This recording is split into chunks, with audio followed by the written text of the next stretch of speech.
Hey guys, we're back, and I'm going to talk slowly because I don't want to get a tongue lashing from GP.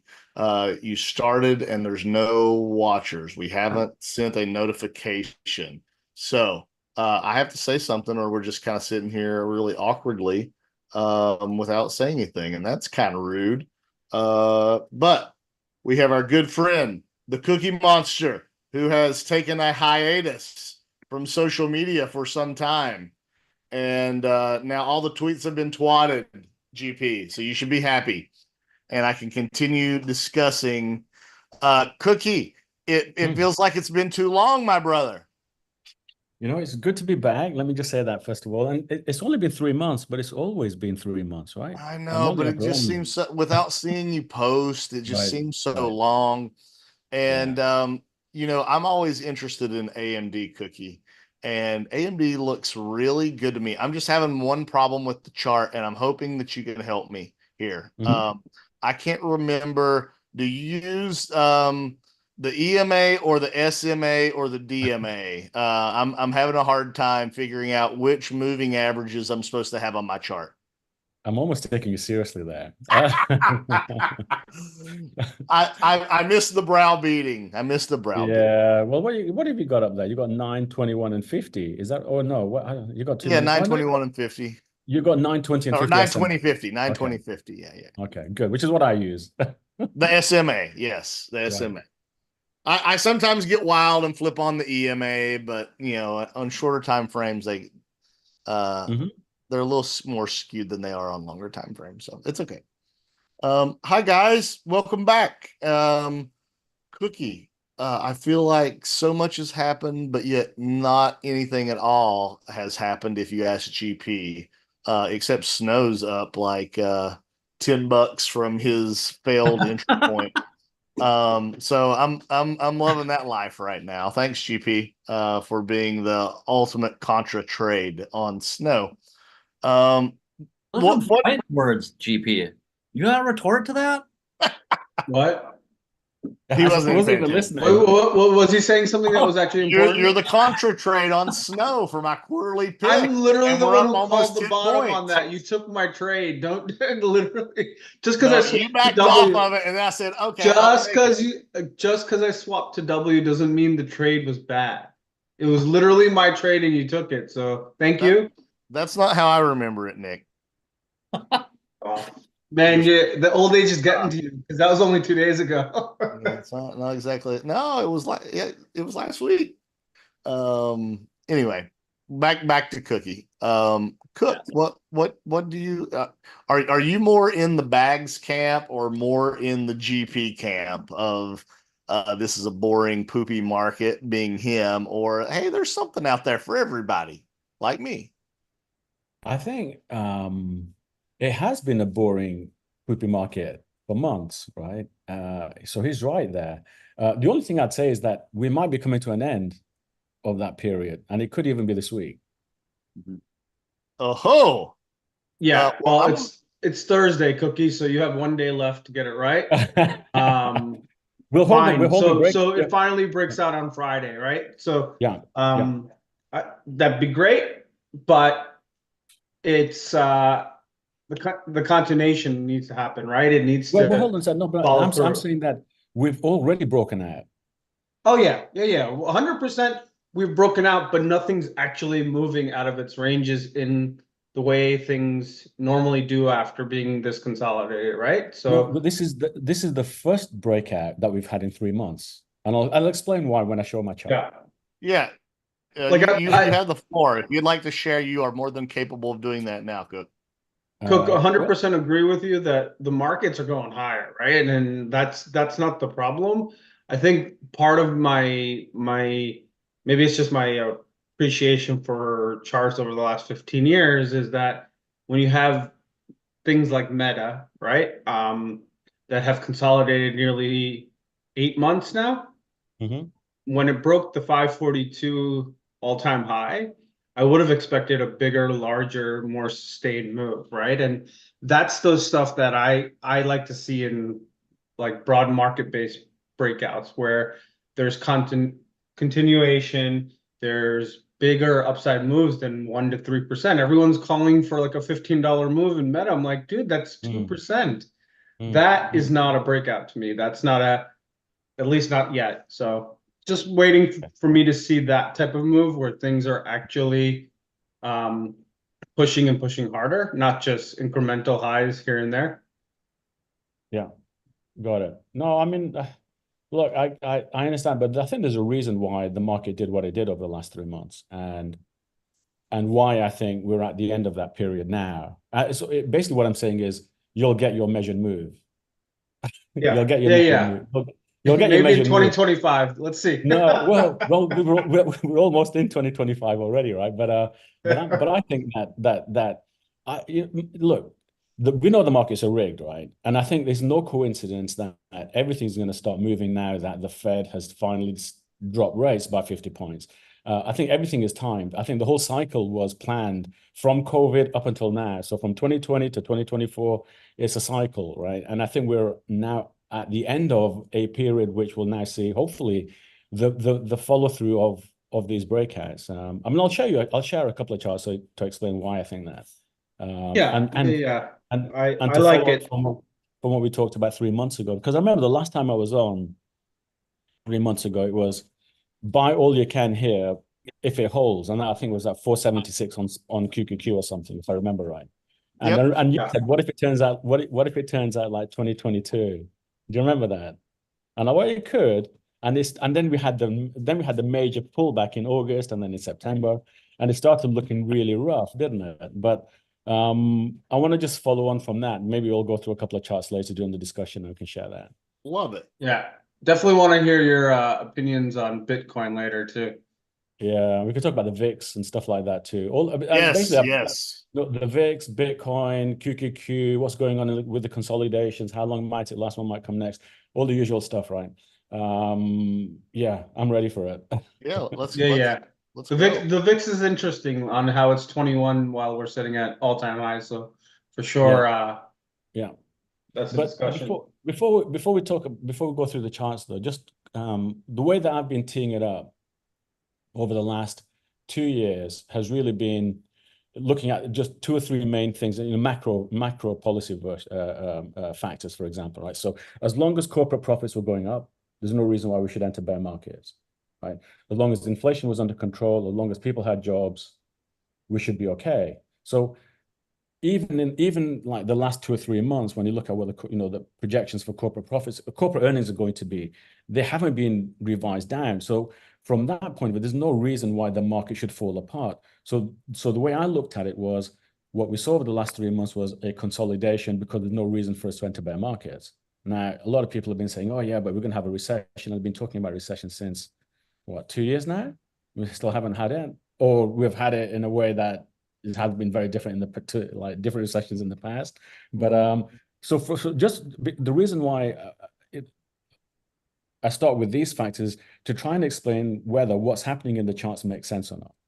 Because oftentimes it's hard to have conviction holding positions if you don't, prices are going up, but everybody's telling you that the market should be going down for all sorts of reasons, whether it's the war in the Middle East, whether it's because of inflation, whether because of people losing their jobs or corporate profits or earnings. And when you start looking at all of these factors and say, well, actually, if just with this handful of indicators, it's enough to say the market should be going up. It should be going higher. So what you see over the last 3 months is just another period of consolidation in the markets, right? And again, so with that, we can start looking at some charts and say, well, does it make sense what happened over the last 3 months? What happened? Why did it happen? What might come next? So I don't know. Do you want to share a chart? Share a couple of Yes, please. All right, let's do that. Just before I do, just a comment on me not being on StockTwits, because I sort of left. And we never really talked about it, but let me just say a couple of things. I mean, I think for about a year now, I've been thinking about not wanting to be on StockTwits anymore. Right? I mean, and every now and again, I'll leave a little message and say, oh, I'm taking a break, and then it was I just don't want to be on there anymore. And it wasn't anything really bad. It wasn't because of I don't like StockTwits. I think StockTwits is great, right?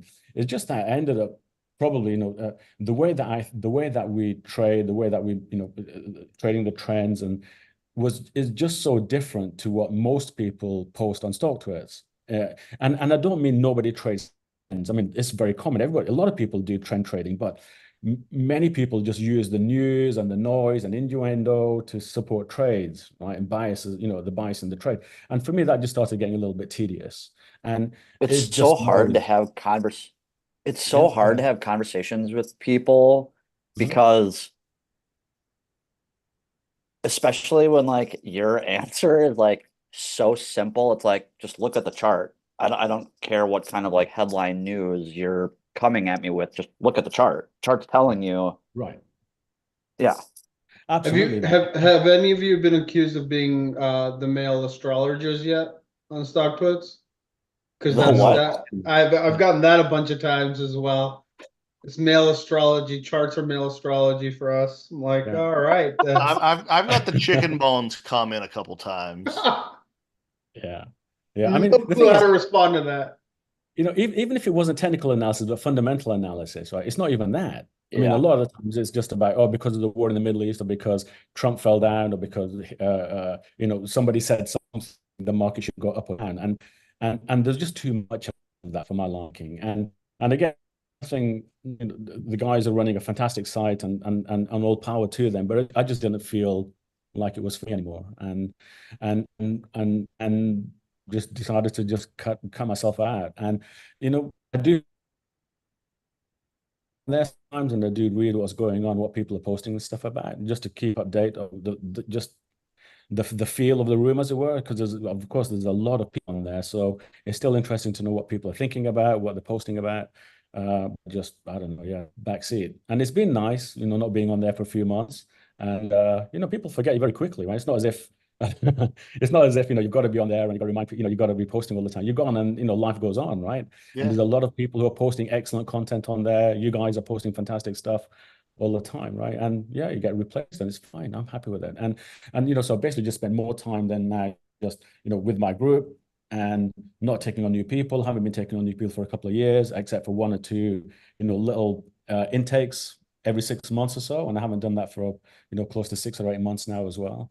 And it's nice. It's just like a very nice little friendly group, and we just spend our time trying to understand the markets. So yeah, not too bad.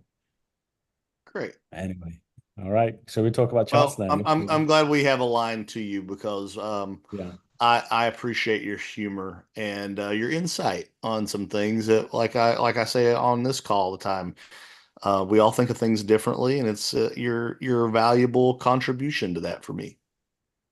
Thanks, man. Appreciate it. Appreciate you guys. Let's get into it then. Shall I share my charts? I don't even know Please, what I have. sir. Let me I can't do wait. share. I don't even know what I have up. Oh, what I have up. Okay, that says Zoom. Share. Cookie, the only thing I want to know is, when does Netflix break out? Because that's the only thing I want. Oh man, shall I share my Netflix chart? Okay, I'll share my Netflix. Is it this early? Share. Will it finally happen? Sorry, we can take a look at it. We can take a look, definitely. Right. What should we start with? I'm only joking. I'm going to start with QQQ. How about that? Yeah. Yeah, sweet. Now I'm going to start with the weekly chart. See if I have this one up here. See if I can load it up. Okay, now that's the monthly. We'll come back to that. That's one that I've shared on every call for the last 2 years. We'll come back to that. I want to share this one now. So this is why I think is going to be different now, and it's already started. I think this week was the week in which the market changes, and is different to what it's done over the last 3 months or so, right? So on this chart, I've got a very simple uptrend channel, which you can see in this pink color here in the background, and forget all the other colors for now. So just this pinkish sort of color in the background. And this basically just shows the direction of travel over the last, since 2019, it goes back a little bit further, but basically since 2019, right? And what I've marked in these, hopefully you can see them, these gray boxes are the bear markets, right? So there's the bear markets this is the bear market in 2022. This is the bear market. I'm going to call it a bear market, but this is COVID in 2020 as well. And so what we're looking for was, once price rejected the top rail, which connected the highs in 2021, it fell all the way down here, right? It came all the way down. You have this pullback, which resembles the depth of the pullbacks that you had at the beginning of each of these bear markets. And So the way that I described it to the group that I was trading was, it's going to feel like a mini bear market, right? So the last 3 months did feel like a mini bear market, right? So you talk about how frustrating it was as an investor, and breakouts don't hold, spikes up get sold off, dips get bought, right? So it felt really bearish, and the sentiment was very, very bearish too, right? So from a technical point of view, it resembled what bear markets look like, and from a sentiment point of view, it did the same thing as well, right? Now, when we look back at each of these bear markets for the in 2020, 2022, and also in 2020, they ended once we left the gray box, right? Now, in 2021, it lasted the whole year. So you had 1, 2, 3 of these boxes on the way down, right? In 2020 with COVID, it was basically just one of these moves down, and then we exited the box, and then you continue with the uptrend after that. Now, when we look at what's happened so far since the summer, you've had this move down, and what makes this now different is we've actually broken out, right? So this is the first time that you've seen this breakout since the summer. So this is the peak in July, and you have the move up and down, so August and September. This is the breakout. Right? So you haven't had that before, right? So everybody was like, yeah, we've got these moves and they get sold off. Not until we left this area here will the market change, and now it's changing. So you've got the moving averages which are pointing up, you've got price breaking out, and it looks, and that's why it says you are here. So to all intents and purposes, I'm looking at this week being like the week of, let's say, the middle of April of 2023. This area over here. Or similarly, you could say it's similar to what happened here following COVID, this area over here. Now, the reason why this is important is because each time let's say this bear market ended, there was a sustained move higher for months, right? And that's why I think basically what's happened is the market does very, very well at disorientating everybody for weeks and months on end.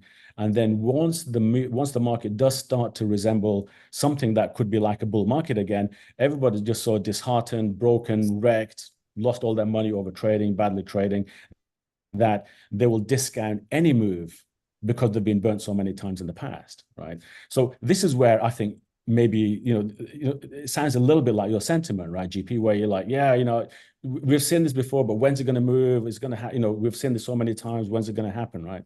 But I think this is where we are now. This is that point where the market is going to break out. So we've already had the breakout this week. I mean, in fact, we've had 2 attempts on this downtrend line over the last 2 or 3 weeks. Now, something I mentioned on the call, I think it was last time I was here, breakouts have a better chance of holding when the moving averages are close by. Right? So the moving averages that break out, not just the candles, right? So 3 weeks ago, moving average was still quite a distance away, but now they're much, much closer. So with the 9 and the 20 moving average crossing 485, we'll see hopefully QQQ going bananas. And I could see QQQ at 512 inside the next 3 or 4 weeks. In fact, that's what I'm looking for, right? So even today, with the very modest weakness that you saw in the market, it's meaningless as far as it's not significant because it doesn't take price back below 485. And right now, unless QQQ goes back below 485, I see this breakout holding, and for the market to go higher for weeks and months. Now, just to give you an idea of what I'm thinking about here, right? So this is what you GP know is going to happen. It's just a question in your mind of timing, right? And that's what you said in the past, if I'm not mistaken. Is that right? That's right. It's Right. yeah, to me, this measure move of the Qs is to 583, right? So 583 should be a broad-based rally, in my opinion. Yeah. And so just waiting for it, but it's always been, I don't care what the Qs are doing, it's what the other stocks are doing underneath. And so what we were talking about before we started the call was these breakouts need to be powerful. They haven't been powerful yet. So once you start to see that, right, that's why I quite often talk about the Netflix breakout, 16 weeks at prior all-time highs, and it's up $2 today, right? Like when this breakout happens, these are going to be powerful. Netflix is But there's a going. reason, but there's a reason why that all that happens, and that's because of the 9 monthly moving average. I mean, we can take a look at some of the charts in a second, right? But the reason why I was convinced that QQQ was going to break out this week or last week was because the 9 monthly moving average pressured price on all of these mega cap names this month, right? So they have to break out this month or it won't happen. Yeah, I'm in the same boat in terms of it needs to happen sooner or this becomes more distribution. Right. But now we've seen the breakout in the Qs. So so in other words, what I was looking for as far as ingredients are concerned to support a big move up in the market is playing out, right? And so we're on the same page. It's just a question of timing. All I'm giving you is this is the time. It's now. It's now. It's not 3 weeks or a month from now. It's this week, and we will see. We're already seeing that follow through on some of the mega cap names. I mean, Apple is holding a multi-year breakout, right? NVIDIA is on. What's NVIDIA right now? Is it 134? Yeah, I'll show you the chart. Well, there you go. It's holding, and I'll show you the NVIDIA chart in a second. I'll show you the Tesla chart in a second. We'll go through some of these awesome mega cap cookie. names. As you're talking, Netflix is breaking out. So keep talking. Yeah, and the thing, I mean, I said, I mean, in a way, the thing is, in a way, I'm so happy that this call took place this week because it could have happened on Monday. I would have said, guys, slow down. On Monday, I would have come on and I would have said, guys, slow down. It's going to happen this week, and it's happening this week. You can see it's going to go bananas, right? So, this is one of. I mean, what better way to? There's so many, like, again, kind of to your point of, or I guess what we were talking about prior is like look, so many people are waiting for this election. Like, what better way to lock people out than to start this thing early? Yeah, absolutely. It's going to go nuts, right? And I'm looking for pullbacks obviously along the way, but as far as like what could come next, the last 2 cycles I've seen very similar measured moves, right? So what we've had the breakout of the, let's call it the bear market. We've had this move up, which has spanned basically 2 green boxes, and then another move, which is the blow off top. Now, this blow off top is actually the same as the initial move, so it's insane, right? So everybody's got really depressed and annoyed over the last couple of months, but these things happen along the way, and for me, there was nothing bearish about this. There was nothing untoward. It's just another routine pullback that's lasted 3 months in the market, and I think the fact that this looks the way it does, it resembling a bear market. I mean, people talking about the yen carry trade. There's lots of bollocks, absolute crap, right? That was such garbage. Oh my gosh, it was absolute rubbish. We lost 7. Right? We lost 9. I think it was 9% intraday.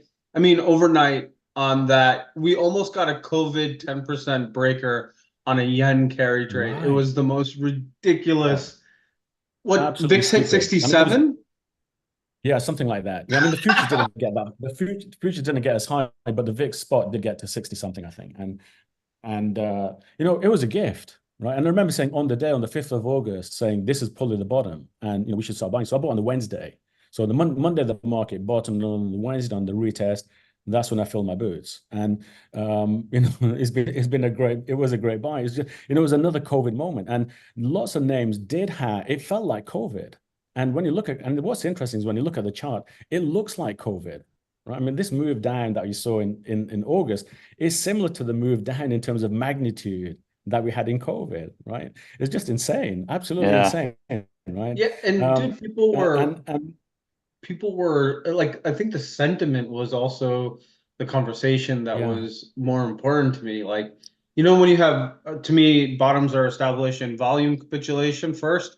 And second, always the sentiment capitulation. So you had this kind of move down, and then the yen carry trade, that Sunday night futures, was that sentiment capitulation. And you saw moves. Look, Palantir hit 21 on that move. It is now at 44 or something like that. That was 2 months ago. Why was it at 21 from 30, right? Like, it was such ridiculous behavior. But yeah, hindsight's always great, right? Right, absolutely, man. Okay, so there's good news to start the call. I mean, I think things are breaking out, looking quite nice, and then just going back to so as far as where we go from here, I think we will end up doing this. right? So we'll end up going as far as, let's say, and I've always looked at the, early 2026 as to when this might end. And, like you said, I mean, the move could be, fantastic from here, right? Let me just share the monthly chart as well. So this is a chart that we've looked at on every call for the last 2 years, right? And when I was on the call in what was it, 3 months ago, I remember saying, oh, you want to buy here, you want to buy here, if we break out, you want to buy here, right? And then what happened? Hold on, what's going on with my chart? Here we go. So what happened? We had the failed breakout in July after my call.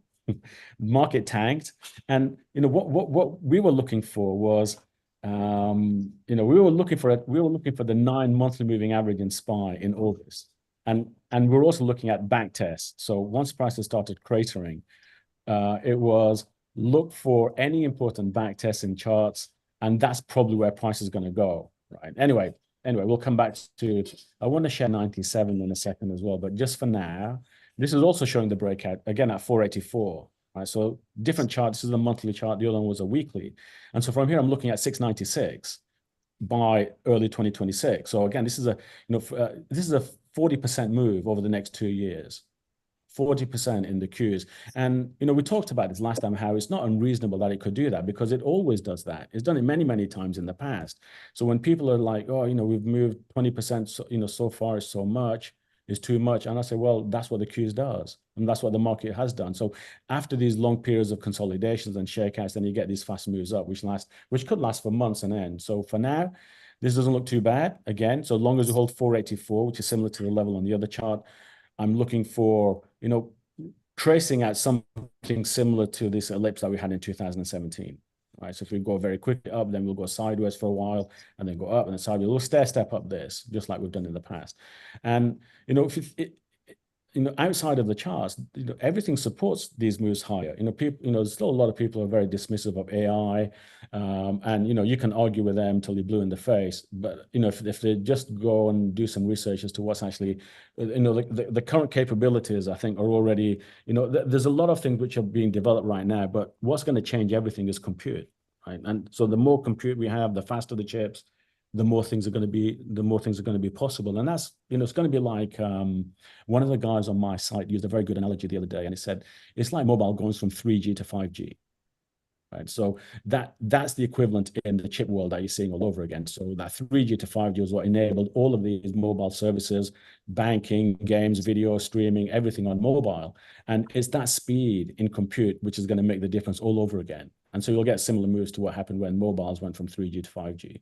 And so there's that, and then you've got global easing from the central banks, which is also going to have an impact. And we're going to have a lot more liquidity, I think, in the next 2 years too. So there's certainly a lot of tailwinds, right?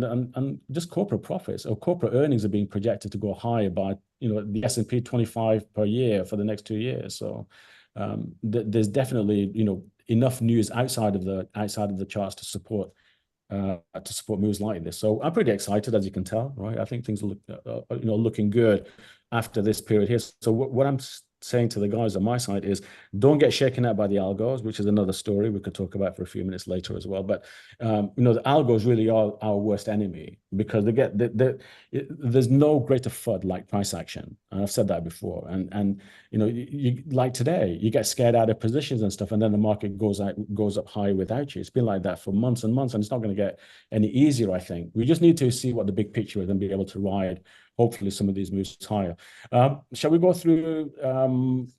I'll share one SPY chart just very quickly, and then we can talk through a couple of individual names if you want. Let me see great. This is what I want to share with you. Let me just do that. Now, this is SPY going back to from 1994, right? Now, what I modeled the current 2024 was on this period in the 1990s. And a lot of people have said, oh, this market is like 1995 or 1998 and stuff. And, one of the things that I often do when I'm looking at price action on charts like this is I try to find what price did at a similar, hold on, let me move this out of the way, what price did at a similar area in the chart on the left. So for example, here at 579 at the top of this green band is where we began the bear market in 2021. So clearly there's an insane amount of resistance here. And this is why price didn't break out 3 months ago. The moving average was still quite far away, and price rejected the breakout 3 months ago. You had the move down, which was, and notice this, so people talk about the yen carry trade, right? It was technically perfect. It was a move from the top of that channel to the bottom of the channel in the month of August. And then we start going higher, hold the 9-monthly moving average, and then continue higher, right? September was a retest of the center line of this channel, which often happens. And now we go high still as the 9-monthly moving average presses price now, there's a better chance we break out. But what's interesting is if I just go all the way along this chart to the left, this is the period that we modeled, or that I modeled back in May, that if we don't take out the same, this is the same top of the green band going back to 1990, this is the price action that we saw 20 years ago, right? 20 years ago, we had this price action over here. You had the identical move down to the bottom of the green band, and then it went higher 2 months later. Right. And so it's remarkable how similar the price action is in the same area of the chart 20 years later, right? And back in April and May, I remember saying to the guys, it could take us months to cross this area here. It could take us months to cross that. And in the end, that's what happened. But so this is why I said, 20 minutes ago, I think it was, that there was a reason why the market did what it did.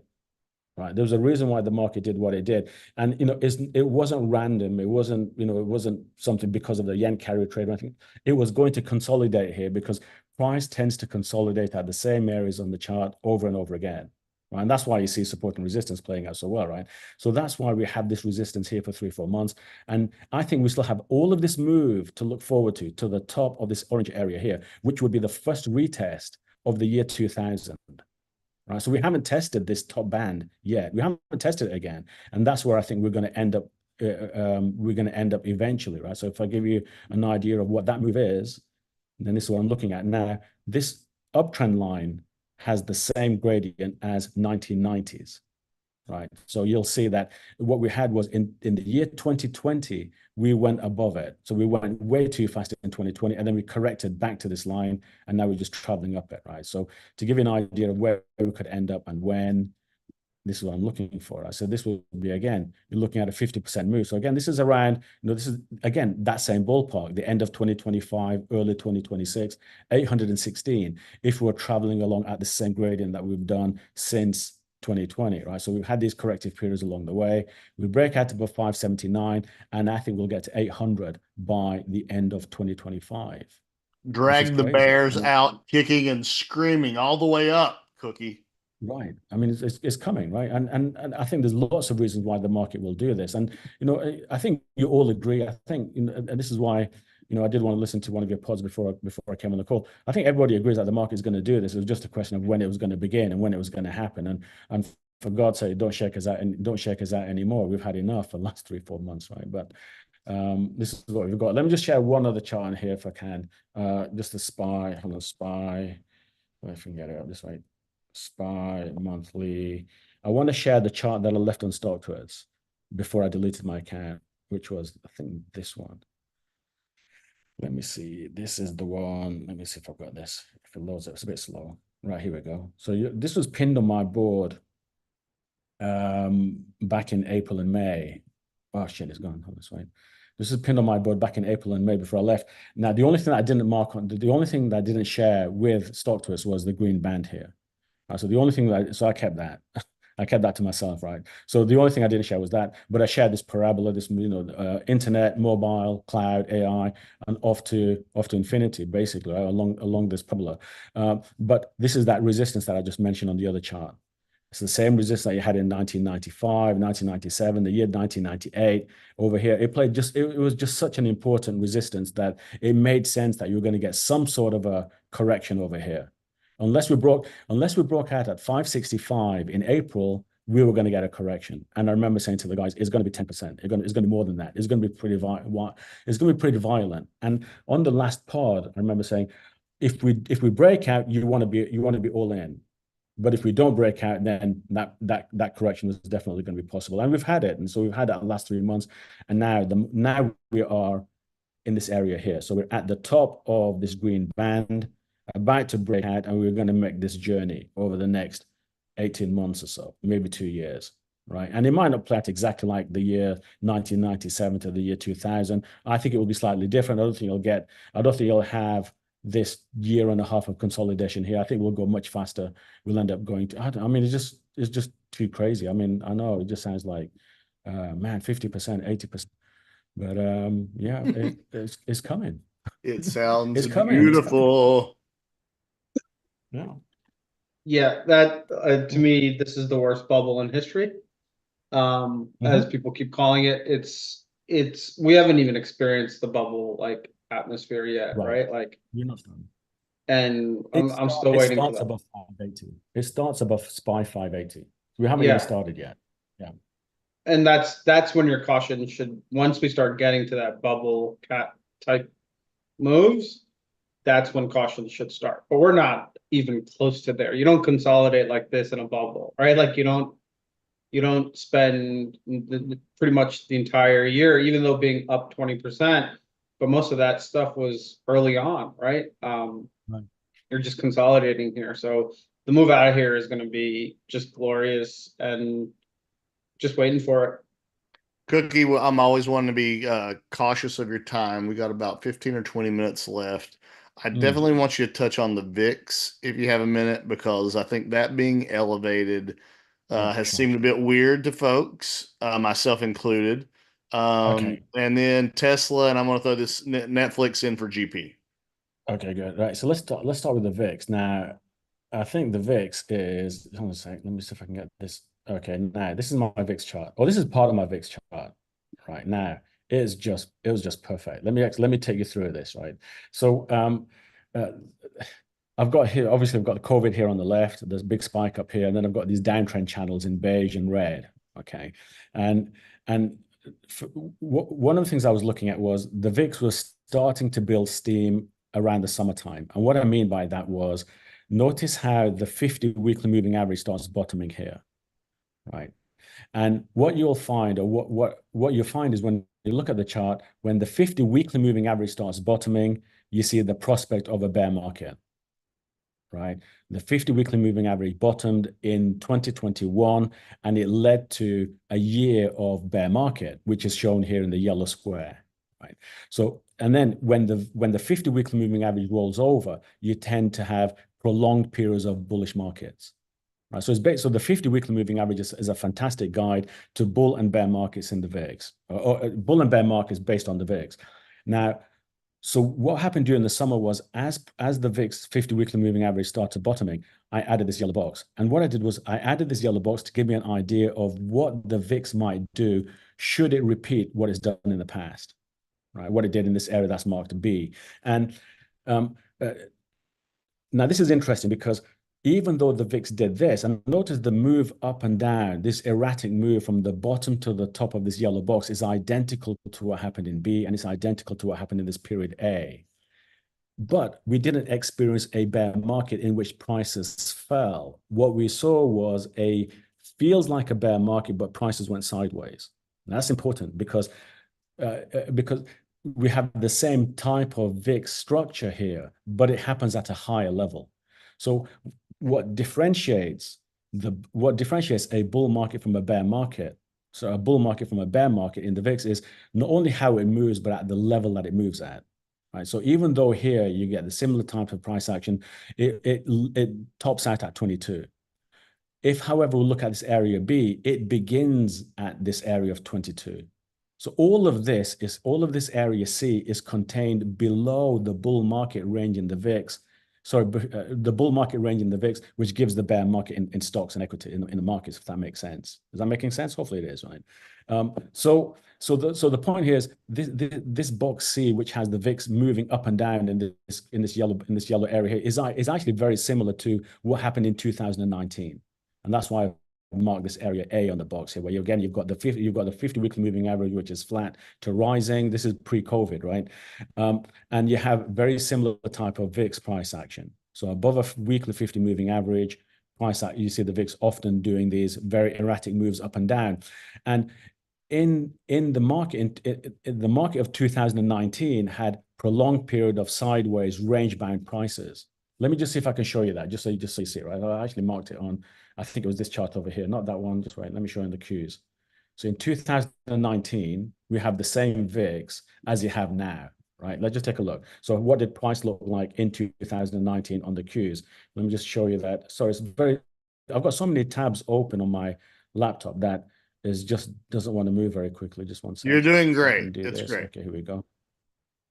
All right, so here we go. This is 2019 over here. Oh, just wait. I've got to slow down one sec. Here we go, 2019. So this is 2019. All right, let me just put auto scale there so it's easy to see. Look at this. So this is the COVID. Obviously, the COVID moved down, but look at what the Qs did, up and down and up and down and up and down. This lasted 6 months. I mean, hold on, let me see how long it was from March all the way through to September. Does that sound familiar? It does. I mean, it's exactly what we've seen in a lot of these tech names. So whether it's Netflix, whether it's Amazon, whether it's Google, or whether it's half a dozen others, they all did this, right? So basically what you have is you have this holding pattern in the market whilst the VIX does what it did, right? And so that's why you see the market doing what it did this time around, because the VIX was doing exactly the same as what it did in 2019. Let me just go back to my VIX chart again, right? So let me just, if I can do that. So that's what you have over here, right? So this time around, as the VIX came up to 22, and it was absolutely perfect. And I'm going to say that because it was. So 22.85 was my pivot, and the high was actually okay, 6 cents out, 22.79. Right, so it hits 22.79, and it starts to pull back. Now, for me, how could things unravel from here? Things could unravel from here if we start consolidating above 22.85. In other words, if we see a breakout above here, then it's going to look less likely that we repeat this area in yellow like we've seen in the past over here, like in the, maybe we get a wick up, we get wicks above, but I want to see the VIX now roll over here in this area and start moving down. And this is what would give us our continuation of the bull market, as opposed to more sideways price action. Because from here, I'm looking for the VIX to go all the way back down to 17 and then potentially go even down to 13 and 14 again. Right? Basically, this exactly the same as what it did over here. Now, what's amazing about using the VIX is, whether we're in a bull market or whether we're in a bear market, it doesn't matter. We can time swings based on the ranges in the VIX. Right, so we have all of these, people call them bear market rallies. The bear market rallies are really just the VIX moving within the range whilst the market puts in lower lows and lower highs, right? But these are fantastic guides to entering swing positions when the VIX is at 23, and reducing swing positions when the VIX is somewhere down over here. So it's a great tool to also time and manage size for swing, manage size and positions for swings as well. So that, I just thought I'd share that with you because you were a little bit interested in what the VIX was doing, right? But hopefully that gives you some insight to, what it did this year since the summer and how it compares to what it did during the bear market in 2022, and how this also looked at the same levels, this around 20, from 22 down to 13, which is identical in 2019, which led to a market which basically went sideways, just like what we're seeing over here. Right. So it's just a holding pattern, right? And the cynic in me would say the reason why the market did this is because we're just waiting on interest rates. We're just waiting on the Fed, not necessarily interest rates, but a change in policy from the Fed. Right. So whether it dropped 25 basis points or 50, it marked the end of an era, and an era that began with COVID. Right. So, I mean, it's just perfectly contained.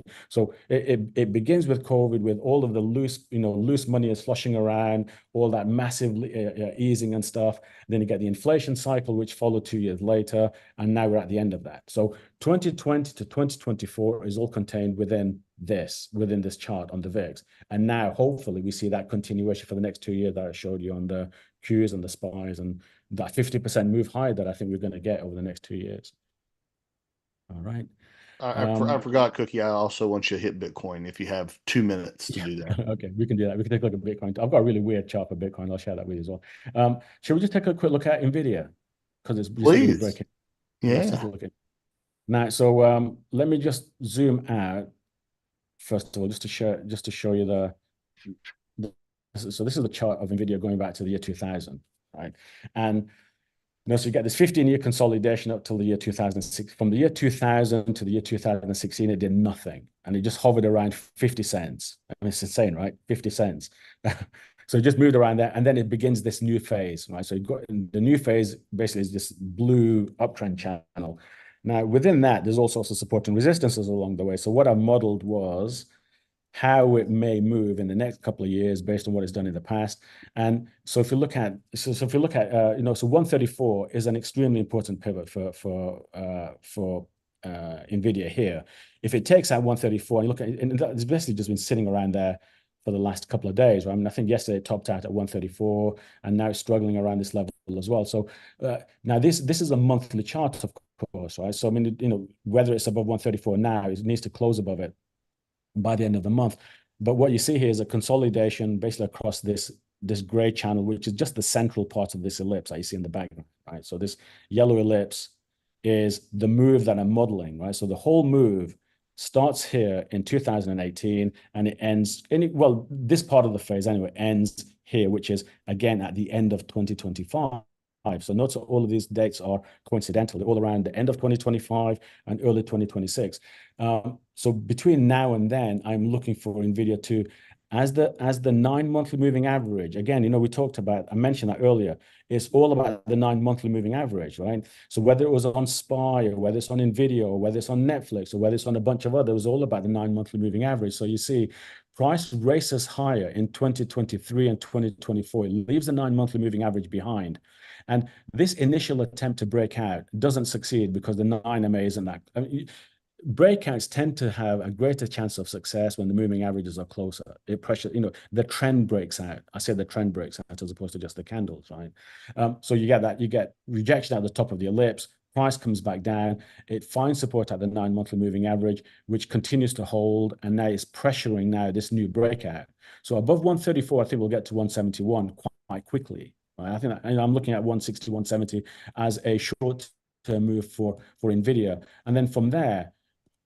One other thing I just mark out and just point out on this chart as well is the symmetry in time as well as price, right? So you've got this, notice I've got December 2018, and then I've marked this area, which is the bear market in 2022, and then you've got this area here, 2026.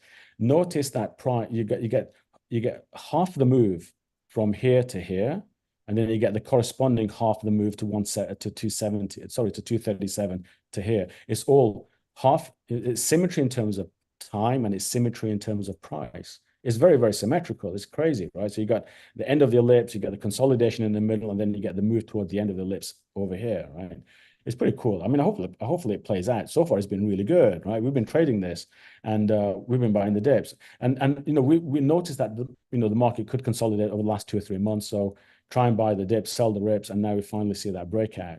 And again, it has broken out. It's already broken out, right? And unless something happens in the next couple of days, never say never, right? Unless something happens to negate the breakout, then this is already on its way higher. It's going to go higher from here, right? So we could add a downtrend line connecting just the candles on the previous 4 months, and it's already broken out there. So it gets above 134, it'll go to 171 pretty quickly, right? So buy the dips, right? If it pulls back, buy the dips. That's what I would say as far as this is concerned. Whether it gets, it stalls at 171, it's possible because 171 on the top of the ellipse, and it doesn't change by much over the next couple of months. So it's like 170, 180, 190. Or actually, it does change by $10 or so every month. It's actually quite a bit. But let's say it's like 190 over here. Let's say it gets there at the end of the year, 190, right? Which sounds like a lot, but I mean, it does sound like a lot. Maybe if something happens with the earnings and whatever a catalyst, but I'm looking at this area at the top of the ellipse to where it might get to, and then maybe it does struggle like it did over here that began the bear market in 2022. Or this area at the beginning of the ellipse, which also it tanked for like a month or two. It doesn't look like much, but at that time, I'm sure it was quite a violent move down. That was back in 2019, right? So yeah, it doesn't look too bad. It doesn't look too bad at all. And I know I've said a lot, but the point I want to make, just to emphasize, is QQQ is breaking out, and it makes sense that everything breaks out. It does, right? And for me, it was good to see that the 9 monthly moving average consolidation ended here as the Qs were breaking out of the downtrend line, connecting all-time highs as well. So everything is aligned, right? Everything is rock and roll. I'll show you Tesla because they're going to be doing some silly stuff today, right? What time is that event on Tesla today? 10 o'clock Is it- tonight, Eastern Standard Time. It's Mhm. so to me, this is the Tesla event is not about, this is just me pontificating, is not about Tesla itself, but the application of consumer-based AI. Yeah. And I think that's what's going to be very, very clutch in this conversation. And them pushing it back from August to October tells me it's August would have been a shit show, right? It would have been too quick. And so October gives them that extra 3 or 4 months to kind of prep and plan and show the real life implications. And this makes sense in the conversation of like cycles, right? You have hardware and stuff first starting to break out of the AI move, and then you have the consumer side. So you're seeing it already in software names.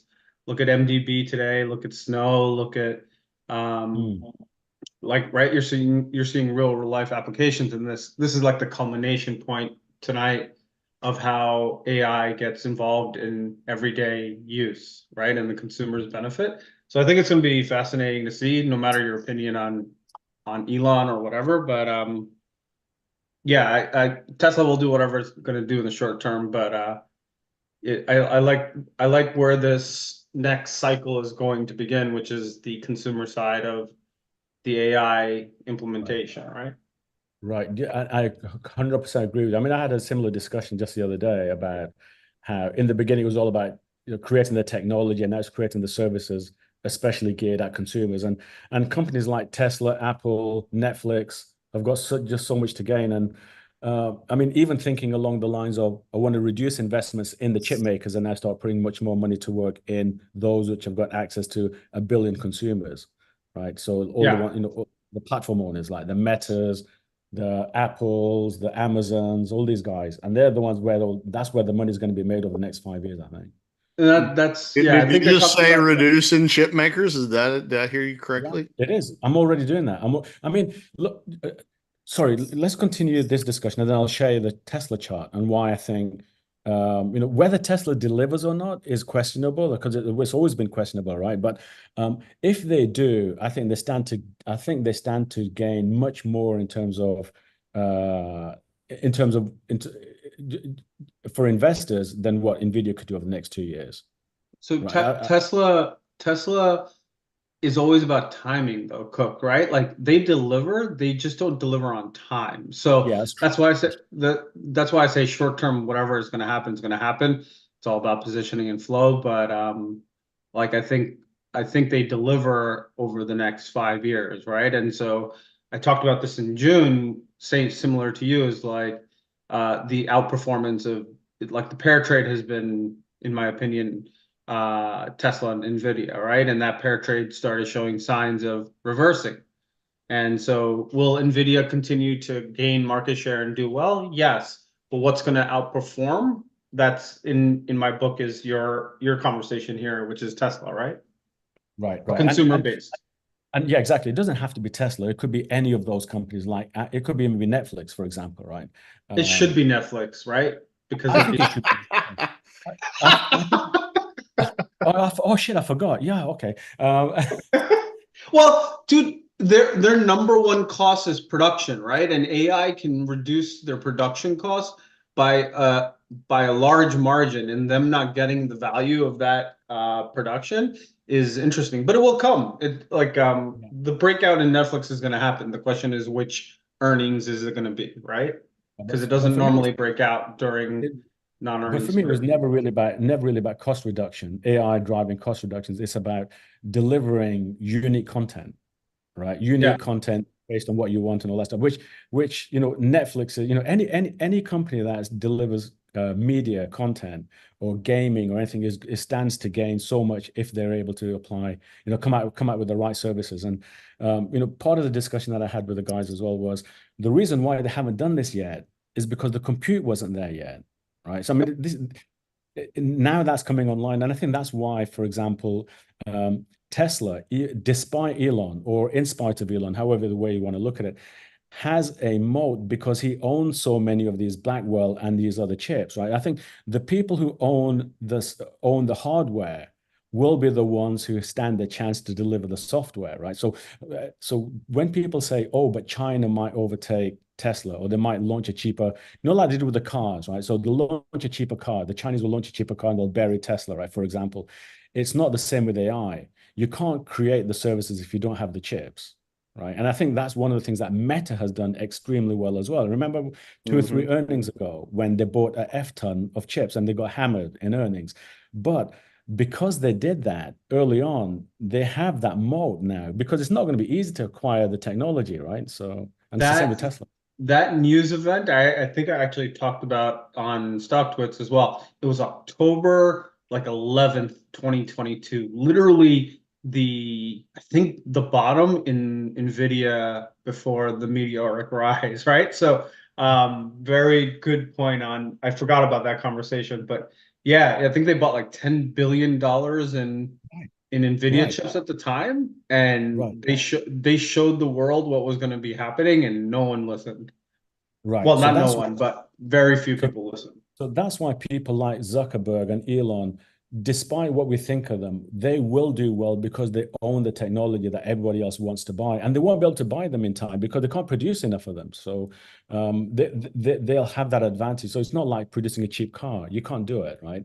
Yeah. And so that's why I think, I hope that Elon delivers something that we want to hear tonight. And I think he's no idiot, right? And I've got a lot of respect for the guy. I mean, despite some of the stuff I don't agree with, but I think he'll pull it off. And like you said, it's just a question of timing. So I am looking to invest more in companies like Amazon, Netflix, Tesla, Apple, as opposed to the chip makers now, because I think it's that, as you said, it's that part of the cycle.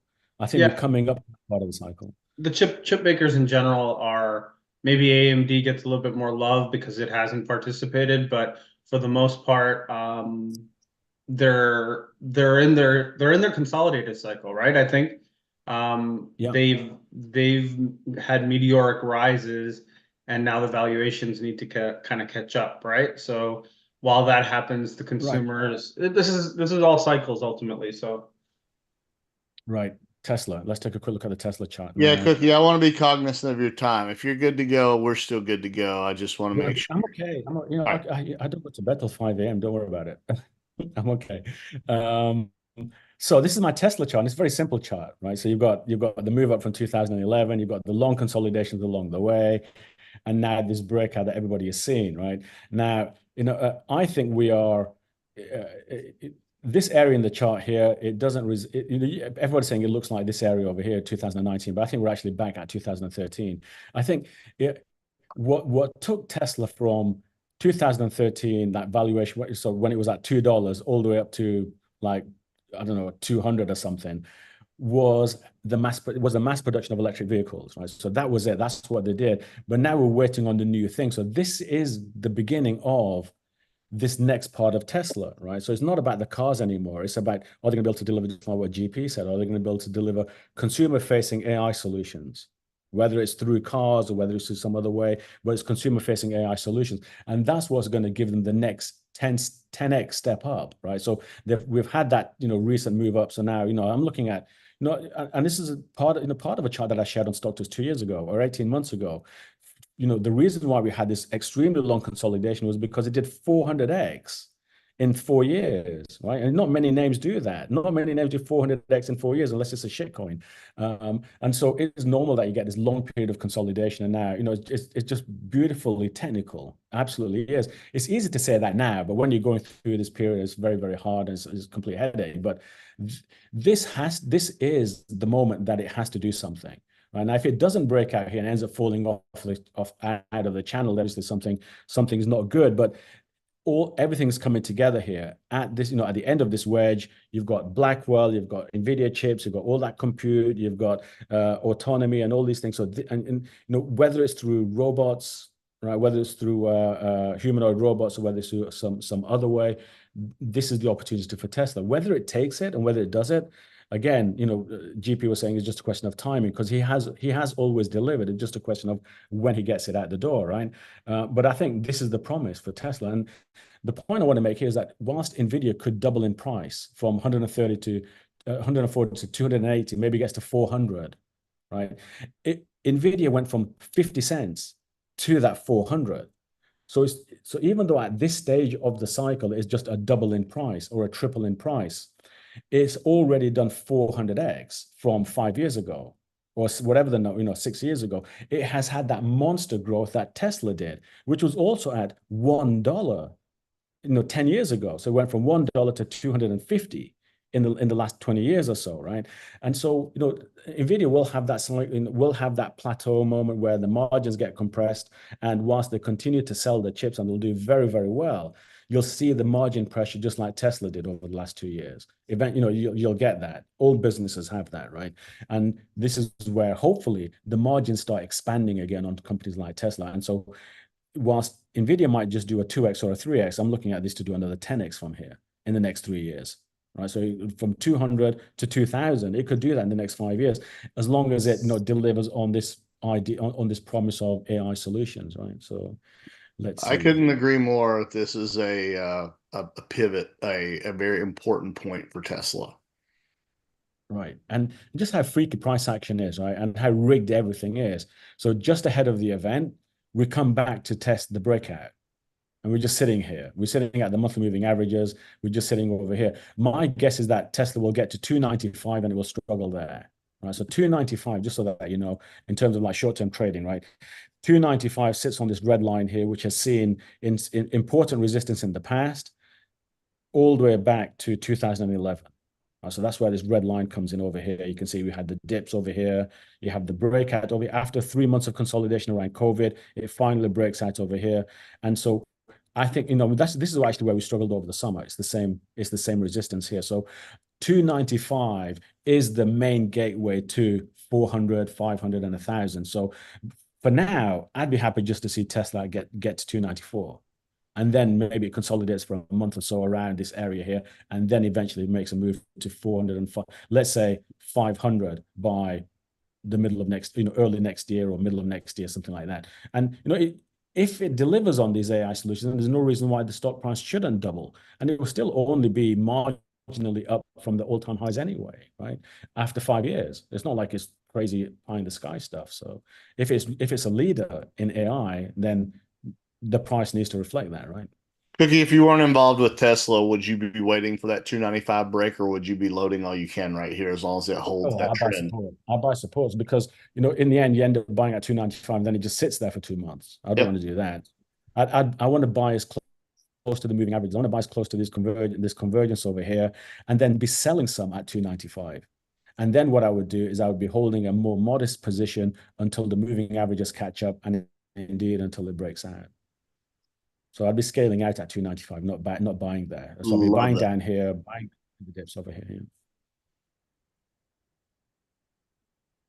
Love it. Okay. Bitcoin? Please. Oh man, what Bitcoin? This is the most boring of all boring high-risk trades. Okay, now, so this is a weird chart, right? You're not seeing anything like this before. So this is my Bitcoin chart. One of my Bitcoin charts, right? It shows, let me explain the rationale for the chart, which is a bit weird. It shows cycles like parts of ellipses, right? So I've got this green band, which is basically marking an important resistance connecting the highs from 2021 to the highs that you had in this cycle over here, right? So there is a connection between why price is struggling to get above here related to the highs that you had in 2021 over here, right? And what I've done with this chart is to show the similarities between the consolidation that you had in this cycle versus the consolidation that we had in 2021. Now, when I put this chart together, I was open to the possibility that price would get quickly up to 70,000 and then dive all the way back down to this 40,000 area, like what it did in 2021.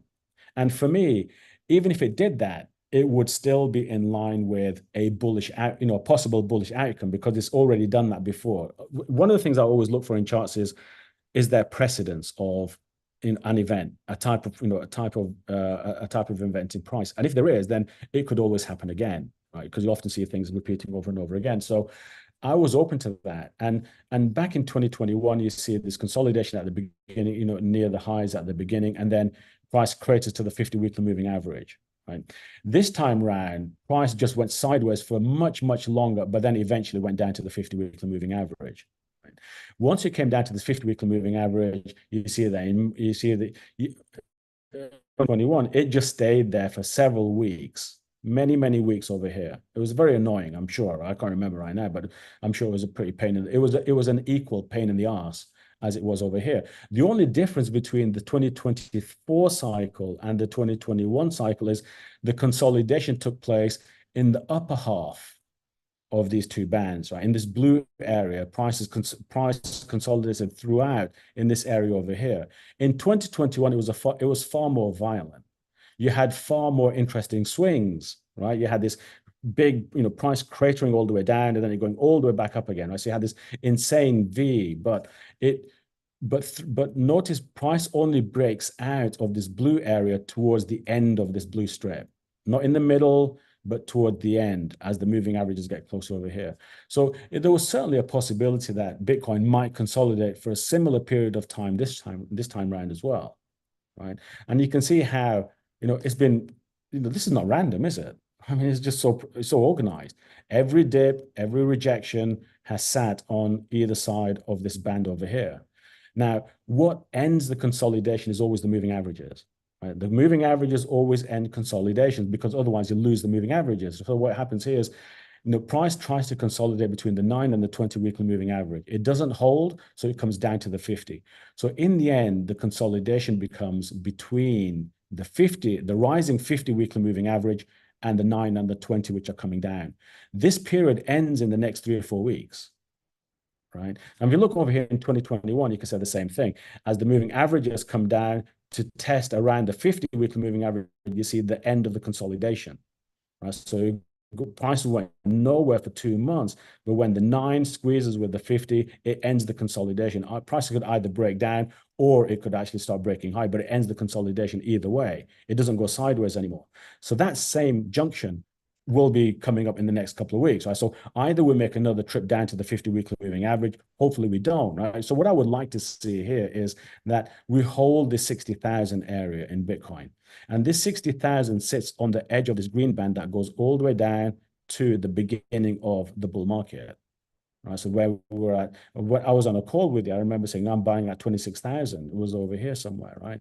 So at this 26,000, you get that initial move higher, rejects the top of the green band, it comes back to the bottom of the green band, it breaks out above, right? And then it consolidates all the way back. So now you can see this period is very, very tight now, right? You can see it's just getting squeezed immensely. And I've got this date over here, which I think is, what's that date here? I can't see. I've got it covered up with. It's the end of December, isn't it? Right, the end of November. So by the end of November, it's got to make a move. I'm hoping it does it before then. I'm hoping Bitcoin moves together with tech. It would be a shame if it didn't. The only thing I'm thinking is, so crypto isn't doing that well. Small caps aren't doing that well. Biotech isn't doing that well. And they all have something in common. Maybe, with higher for longer back on the table, they're all just languishing whilst mega cap and others are doing well. And maybe that's the reason why they haven't broken high, because the prospect of rates staying higher for a little bit longer is maybe having an impact on all of these different sectors, including crypto. So Cookie, you think today's I guess this is reaching, but you think today's Tesla event also shows the implication of how crypto and AI work together as well? Are you making the assumption that he's going to say something about crypto in the same event? No, just the overall arching theme, right? Going to the consumer side where technology is now picking up pace for the consumer side. And that thought process is that there's real life implications happening in crypto, and that can be potentially seen today somehow. I don't know. I'm asking. No, it's a great point. I think the way I would say it is, from a technology point of view, yes, but from a price point of view, I think they're different. And let me explain. I meant technology. Right? I don't mean the price. The price is going to do what it's going to do. Well, yeah, that's the thing. So if you're thinking about it from a technology point of view, absolutely. And I think crypto will be part of the next phase of all of these technologies are coming online together. Crypto is one of them, right? So you've got AI and you've Yeah. got crypto and all these others, right? But just from a price point of view, I think crypto is more going to be impacted by, Fed easing cycles and stuff. It's still Yeah, beholden to that. it's the leader in tech, right? Ultimately, it's when Bitcoin breaks out, Qs break out as well. Well, Qs are broken out already. So it's now swapping for a minute, but But the thing is, the thing is that what's interesting though is that when I mentioned about the 9 monthly moving average. Hold on, let me pull up a chart. They all moved together, including Bitcoin. There was no difference. So BTC monthly, right? So BTC monthly. So remember what I said that all of these charts moved sideways until the 9 monthly moving average came together. I will take. I mean, I can share like Amazon or something in a second, right? But they all look the same, right? So you've got. Hold on, it's disappeared. So here, let me just move this pivot out of the way, right?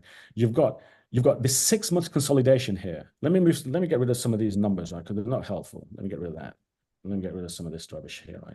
It's just me modeling what price might do next. Actually, it doesn't look too bad here. So you've got price breaking out. This is on the monthly chart for Bitcoin, right? And then it just goes nowhere for 6 months until the 9 monthly moving average catches up.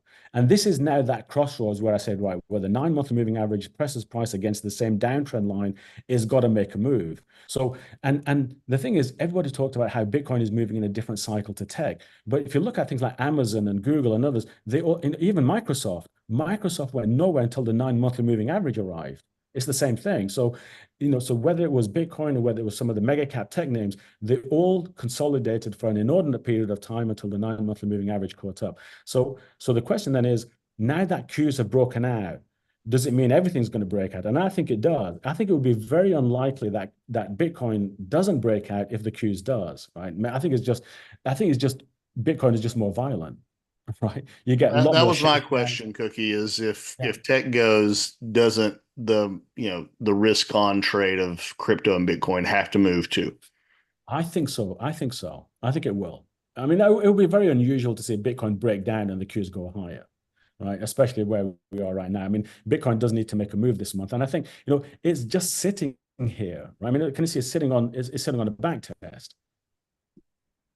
I'll put that pivot back there, right? So it's sitting on this back test. So you've got prices cross the downtrend line, the moving averages cross the downtrend line. So holding the 60,000 area is important. You notice the 9 weekly moving average is also at the same area as well. You've got this insane convergence here, right? And given that Qs have broken out, then I think all of them should do the same, right?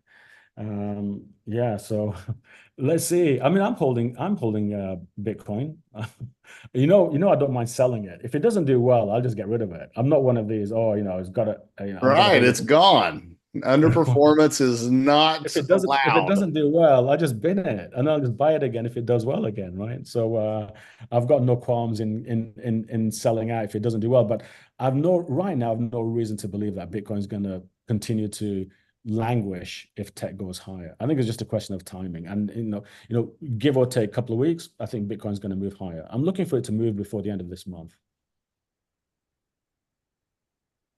All right, we have to touch on Netflix. I know we're way over, Cookie, and I appreciate it, but GP might riot against us if we don't do Netflix. Okay, let me find a Netflix chart. It's going higher. There's no rioting. There's what? There's no rioting. It's going higher. It's just a matter of when, right? No, I haven't looked at this chart in a while. Dude, it literally has been the easiest trade since May of 2022. It's frustrating because it consolidates and goes, but it's one of the easiest trades.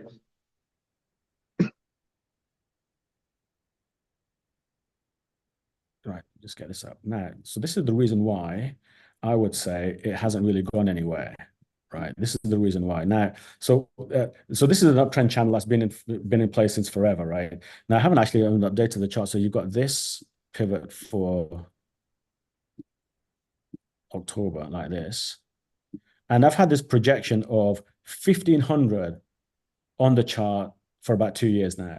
Basically since the end of the bear market, I've had this projection at 1,500 for what's the date there?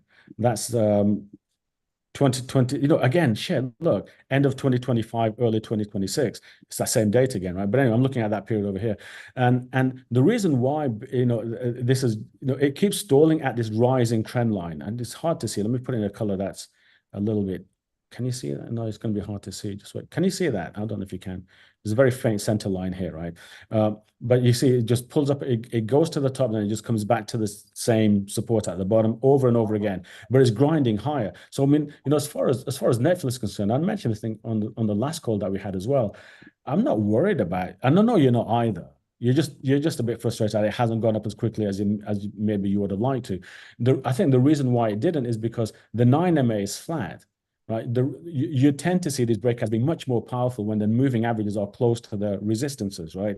But it just kept, at the same gradient without accelerating high. But the candles are, putting in high monthly highs for the last 3 or 4 months now, high monthly lows for the last 3 or 4 months now. So as the moving average gets closer, I'm looking for that to break out. It should. Yeah. Like you said, I'm not worried about the overall price action. I think it's just the power has not been there yet, but it's very constructive. It's ready to go. The question is always when with this stock. So I don't think it's going to break down because I like how it's actually consolidating here at all-time highs and not breaking down, right? It's yeah. It's all good stuff. Yeah, my overall theme is when they allow this to go, the rest of the market will come with it. So just waiting for that so the other things can start moving as well. But that's my thesis, right? I'm not saying that's everyone's thesis. It's just Netflix has been the bull market. It was the first to bottom in 2022. There wasn't a single other stock that bottomed in 2022 before Netflix did. So it's my thesis. It's been my long-standing thesis for many, many years. And so just waiting for it.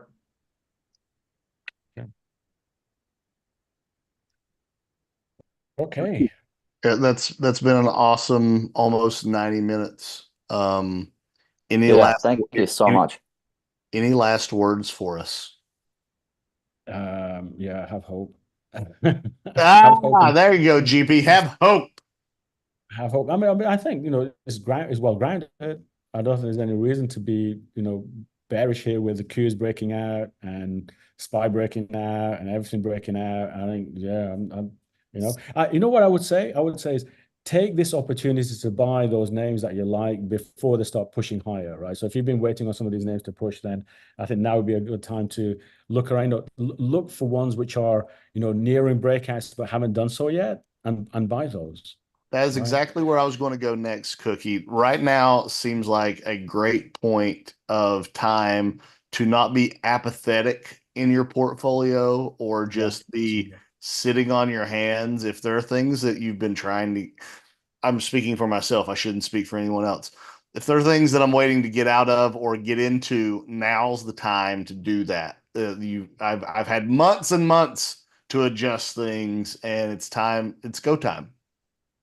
Yeah, it's a good point because I think a lot of people did get burnt over the last couple of years, right? So I mean, there've been a handful of names which have done very well, but on the whole, it's been a really tough market. And I've got a lot of sympathy and empathy for people who have struggled and lost money along the way and given up and stuff. And that's exactly when the market does decide that now is the time we're going to go up for a year nonstop. And people miss it.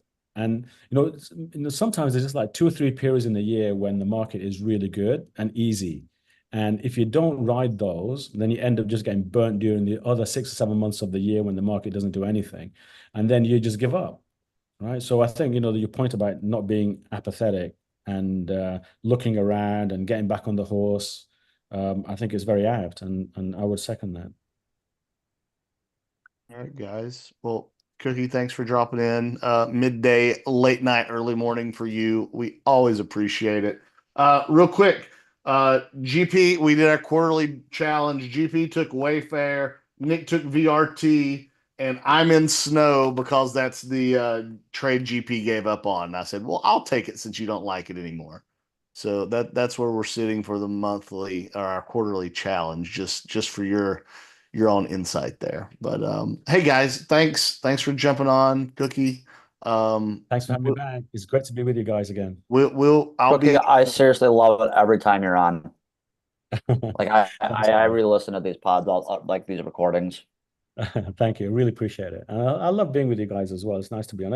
Wherever I am, literally, right? I'll jump on. I've said this before, and here I am, right? So, yeah. Well, thanks everyone for watching. Thanks, Cookie, for again hopping on GP. Thanks, Nick. Thanks. Couldn't do this thing every week without the likes of you two. Greatly appreciated. And have a great rest of your day. Go out there and hopefully everybody makes some.